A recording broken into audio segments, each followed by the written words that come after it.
Akkam jirtu nagaa isinifatoo jaallatamtoota kabajamtoota hordoftoota kiyya gama Facebookidhaan kan hordoftan nagaa kiyya kabaja bakka jirtanitti isin qabu jedhee bakka taa'umsa kiyya irraa keessaniif dhiyeessa.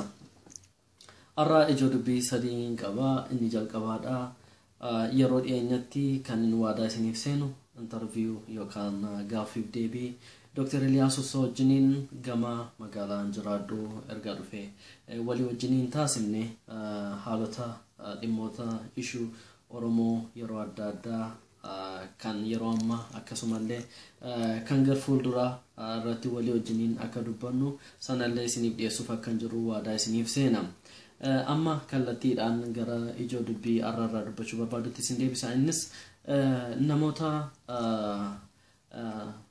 namoota rakkoowwan Oromoo gidduu jiru irratti saayidii qabachuudhaan gama namoota goruudhaan namoota biraa ilaalcha dhiphummaa keessatti awwaalanii ofii isaaniitii qabsoo Oromoodhaa qabsoo araddaa abbaa isaanii taasisuu warra barbaadanii irratti xiyyeeffata. Innis kan inni taajjabe keessaa namoota yaadota nama mormaa qabaatan akka abashoota jechoota dhiphummaa fayyadamuudhaan Oromoo akka isaanii irratti jecha akkasii taappellaa yeroo laxxafan gaafan arguu hedduuti nagaddisiiseetu jira.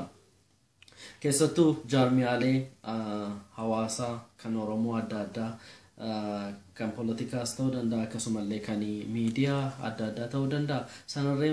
Sanarratti illee namootni gama nama tokko yookaan gama gartuu muraasaa qabachuudhaan namoota biraa irratti ilaalcha diinummaa maxxansuudhaan ofii isaaniitii yeroo sana qulqulleessan arguun hedduu nama gaddisiisa.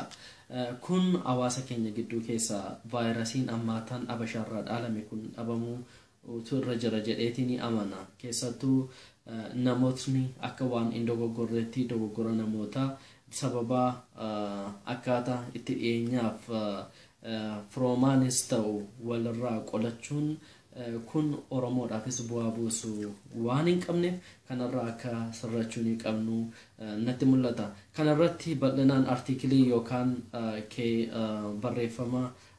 barreeffame ni jiraata. Sana yeroo dhiyeenyatti oromotv.com irratti akka isinii barreessu waadaa isiniif seena. Yeroo dhiyeenyatti isinii maxxansa jechuudha.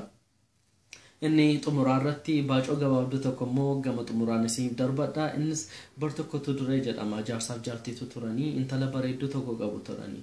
Jarri kun ilmoo dhiiraa waan hin qabneef dhiiraa barbaadanii kan mana isaanii taa'u argatanii. Kan argatus intala ture. Intalli gurbaa jooraatti fakkaate kana fuutee gara manaatti gaafa galtu intalaan maqaa gaafa itti matu hundumaan jedhama jedheetu itti mate. Galgala gaafa intalli dhaqxee raftu haadha intalaa wajjin otoo taa'ee dubbatu maqaa isaa gaafa haadhatti matu isumaan jedhama jedheetu itti hime. Abbaan intalaa bakka hojiidhaa gaafa inni galu galgala wajjiniin utoo haasa'anii maqaa isaa gaafa itti matu anumaa jedheetu itti mate. Gaaf tokko akka tasaa gurbaan jooraa fakkaatu kun intala isaanii jalaa ulfeesse bakka seeraatti isaan dhiyeessa. Bakka seeraa deemu. Gaafa isaan bakka seeraa deeman kanatti eenyutu akkasii godhe intalaa jedhamte. Intalli gaafa gaafatamtu hundumaa jette. Maatii hunduma isaanii waamanii abbaa gaafatanii anumaa jedhe. Haadha intalaa gaafa gaafatan isumaa jettee abbaatti murteessite jedhama. Kanaaf qophiin irraa qabadee dhiyaadhe kanuma fakkaata. Waan dhaggeeffataniif guddaa galatooma. Injifannoon uummataan jaalladhu uummata Oromoodhaaf haa ta'u nagaan naaf tura.